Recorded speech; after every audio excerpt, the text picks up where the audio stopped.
Hello guys, ഓണമൊക്കെ എന്തായി? ഇതായിരുന്നു എൻ്റെ തിരുവോണം. ഇന്ന് തിരുവോണമായിട്ട് തന്നെ റോട്ടിലൊന്നും വണ്ടികളോ ആരും കാണാനില്ല. എൻ്റെ ലൈഫിൽ ആദ്യമായിട്ടാണ് ഇങ്ങനെ ഒരു ഓണം. കാലത്ത് ഒരു 5 മണി 4:30 എണീറ്റ് കുളിച്ച് ഞാൻ ഒരു സ്ഥലത്തോട്ട് പോവുക. വേറെ എവിടേക്കല്ല, ഷൂട്ടിംഗ് ലൊക്കേഷനിലേക്കാണ്. ഞാൻ ഓണമില്ലാത്തതുകൊണ്ട് തന്നെ നാട്ടിലല്ല, കൊച്ചിയിലാണ്. അതുകൊണ്ട് ഞാൻ കമ്മിറ്റ് ചെയ്തതാണ് ഈ വർക്ക്. അപ്പോൾ അങ്ങോട്ട് പോയിക്കൊണ്ടിരിക്കുക. നല്ല രസമായിരുന്നു ആകാശം കാണാൻ. അത്തം കറുത്ത ഓണം വെളുക്കുമെന്ന് കേട്ടിട്ടുണ്ട്. ഈ വട്ടം അത്തം കറുത്തിരിക്കണം. ഓണം നല്ല രീതിയിൽ തന്നെ വെളുത്ത് നിൽക്കുമായിരുന്നു ആകാശം. അപ്പോൾ ഇങ്ങനെ ഊബർ എടുത്ത് പോയിക്കൊണ്ടിരിക്കുക. കുറച്ച് ഫ്രണ്ട്സൊക്കെ ഉണ്ട് കൂടെ. തലേന്ന് 1:30-2 മണിക്കോ എന്താണ് കിടന്നത്. എല്ലാ പണിയും കഴിഞ്ഞ് കിടന്നപ്പോൾ അത്രയും സമയമായി. രാവിലെ ഒരു 4:30 എണീക്കുകയും ചെയ്തു. അപ്പോൾ അതുകൊണ്ട് നല്ല ഉറക്കക്ഷീണമുണ്ട്. പക്ഷെ ഞാൻ ഉറങ്ങില്ല എന്ന് പറഞ്ഞുകൊണ്ടിരിക്കുകയായിരുന്നു. കാരണം നമ്മൾ കാലത്ത് കിടന്ന് ഉറങ്ങിക്കഴിഞ്ഞാൽ പിന്നെ അന്ന് വൈകിട്ടും രാത്രി നേരത്തെ ഉറക്കം വരില്ല. വീണ്ടും വൈകിക്കിടക്കും, പിന്നെ നേരത്തെ എണീക്കും, വീണ്ടും അങ്ങനെ ആ ഒരു റൊട്ടീൻ ഒരിക്കലും കറക്റ്റാവാതെ പോയിക്കൊണ്ടിരിക്കുകയായിരുന്നു. ഇപ്പോൾ ഉറക്കമാണ് കേട്ടോ എനിക്ക് ഏറ്റവും വലിയ വില്ലൻ. അപ്പോൾ ഷോട്ടൊന്നും ആയിട്ടില്ല നമ്മുടെ. അപ്പോൾ ഞങ്ങളിങ്ങനെ റെസ്റ്റ് എടുക്കുമായിരുന്നു. അപ്പോൾ അവിടെ സെറ്റ് ഇട്ടുകൊണ്ടിരിക്കുന്നു. അങ്ങനെ കുറേ കലാപരിപാടികളൊക്കെ നടക്കുകയാണ്. കുറച്ച് നേരം ഉറങ്ങിയാലോ എന്നാലോചിച്ച് ഞാനിങ്ങനെ കിടക്കുമായിരുന്നു. കാരണം അത്രയും മാത്രം എനിക്കിങ്ങനെ ബോധം പോയി. അപ്പോൾ കുറച്ചൊരു വാട്ടർ മെലൺ ജ്യൂസ് കൊണ്ടുവന്നായിരുന്നു കേട്ടോ ഒരു ചേട്ടൻ. അപ്പോൾ അത് കുടിച്ചു.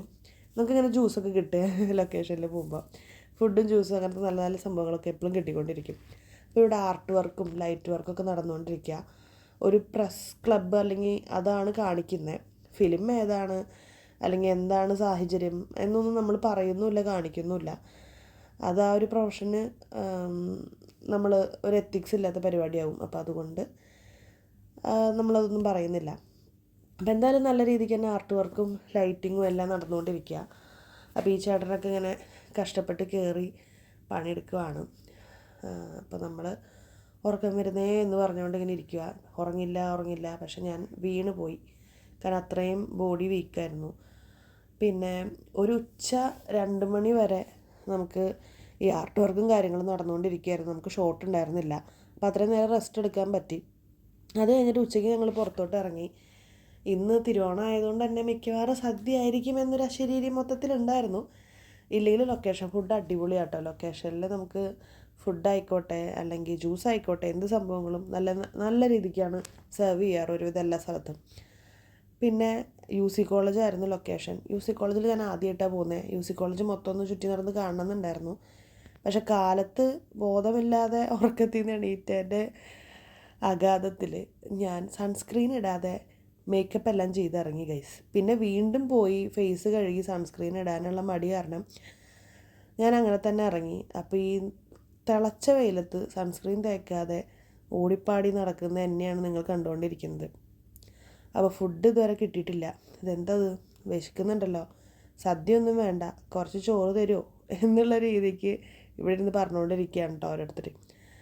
ഇന്നിവിടെ സദ്യ ഇല്ലെങ്കിൽ ഞാൻ കില്ല് ചെയ്യും എന്ന് പറഞ്ഞിട്ട് ഇപ്പോൾ ഒരു എക്സ്പ്രഷൻ കാണാം. കിൽ എന്ന് പറഞ്ഞുകൊണ്ടിരിക്കുകയായിരുന്നു.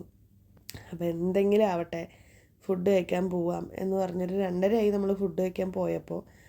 അപ്പോൾ നമ്മളെല്ലാവരും ഭയങ്കര രസമാട്ടോ. അങ്ങനെ ഷൂട്ടിനൊക്കെ പോകുമ്പോൾ ശരിക്കൊരു കോളേജ് വൈബാണ് മൊത്തത്തിൽ. അപ്പോൾ ഞങ്ങളിത് കഴിക്കാനായിട്ട് പോവുക. ഇതെൻ്റെ ഹോമിയാണ്.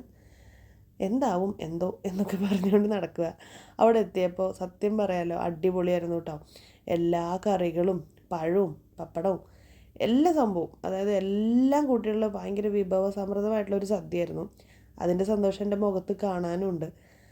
അപ്പോൾ നമുക്കിവിടെ സദ്യ വിളമ്പിയതൊരു ട്രിവാൻഡ്രം സ്റ്റൈലിലായിരുന്നു കേട്ടോ. അതായത് ട്രിവാൻഡ്രത്താണ് ഞാൻ ഇങ്ങനെ സദ്യ കഴിച്ചിരിക്കുന്നത്. അതായത് ആദ്യം കുറച്ച് ചോറ് വിളമ്പുന്നു, പിന്നെ പരിപ്പ് നെയ്യ്, അത് കഴിഞ്ഞിട്ട് വീണ്ടും കുറച്ച് ചോറ് സാമ്പാർ, അങ്ങനെ. അല്ലാത്തൊരു ഇപ്പം നമുക്ക് ഇവിടെ തൃശ്ശൂരൊക്കെ ആണെങ്കിൽ എല്ലാ കറികളും ആദ്യം തന്നെ വിളമ്പുക ചെയ്യുക. ശരിക്കും ട്രിവാൻഡ്രംകാരെ പോലെ കഴിക്കണമെന്നാണ് പറയുന്നത്. അപ്പോൾ എന്തായാലും നല്ല രീതിക്ക് പപ്പടമൊക്കെ കിട്ടിയപ്പോൾ ഞാൻ കുറച്ച് മാറ്റി വെച്ചു. എനിക്ക് പായസത്തിൽ കുഴച്ച് കഴിക്കാൻ ഭയങ്കര ഇഷ്ടമാണ്. അപ്പോൾ പായസത്തിൽ പപ്പടവും പഴമൊക്കെ കൂടെ കുഴച്ച് ഞാൻ ആദ്യം തന്നെ ശർക്കര പായസം കഴിച്ചു. നല്ല ടേസ്റ്റായിരുന്നു. അട ശർക്കര പായസമായിരുന്നു. ഈ വട്ടം ഇതുപോലെ ഓണസദ്യ ഉണ്ടെന്നൊന്നും ഞാൻ വിചാരിച്ചിട്ടുണ്ടായിരുന്നില്ല, കാരണം നമുക്ക് ഓണം ഇല്ലാത്തതുകൊണ്ട് തന്നെ. പക്ഷെ അങ്ങനെ ഒരു സദ്യ കിട്ടി. അപ്പോൾ അത് കഴിക്കാനുള്ള ഭാഗ്യം ഉണ്ടായി. നല്ല രസമായിരുന്നു എന്തായാലും മൊത്തത്തിൽ. പിന്നെ രണ്ടാമത് പായസം വന്നു. അതും കൂടെ കഴിച്ച് കഴിഞ്ഞപ്പോഴേക്കും ഷോർട്ടായി. അപ്പോൾ മീഡിയ പേഴ്സൺസ് എല്ലാം ഇവിടെ അസംബിൾ ചെയ്തിട്ടുണ്ട്. ഇതെൻ്റെ ആക്ടിങ് സ്കില്ലാട്ടോ നിങ്ങൾ കാണുന്നത്. അപ്പം മീഡിയയിൽ ഇരിക്കുമ്പോൾ നമ്മൾ എഴുതുമല്ലോ, അപ്പം ഞാൻ എന്തെങ്കിലും എഴുതണം, അപ്പോൾ ആ ഒരു എഴുത്താണ് ഈ കാണുന്നത്. അപ്പോൾ അങ്ങനെ എഴുതിയിരിക്കുമായിരുന്നു. എല്ലാം കഴിഞ്ഞ് ഒരു 7 മണിയൊക്കെ ആയപ്പോഴേക്കും പെട്ടെന്ന് ഷോട്ടൊക്കെ തീർന്ന് പാക്കപ്പായി. അപ്പോൾ നമ്മൾ വീട്ടിലേക്ക് പോവുകയാണ്. ഞാൻ മൊത്തത്തിൽ വയ്യ, കാരണം ഉറക്കം തന്നെ കാര്യം, വേറെ ഒന്നും പ്രശ്നമില്ല. നമുക്കവിടെ വർക്കാണെങ്കിലും അത്ര സ്ട്രെസ്സുള്ള വർക്കൊന്നുമല്ല. ഞാൻ കോടതിയിൽ പോകുന്ന അല്ലെങ്കിൽ എൻ്റെ അഡ്വക്കസി ലൈഫിനെ കമ്പയർ ചെയ്യുമ്പോൾ എനിക്ക് ഒരു രീതിയിലുള്ള സ്ട്രെസ്സും തരാത്തൊരു ജോലിയാണ് അഭിനയം. പക്ഷേ ഉറക്കം ഒരു വില്ലനാണ് ഗൈസ്.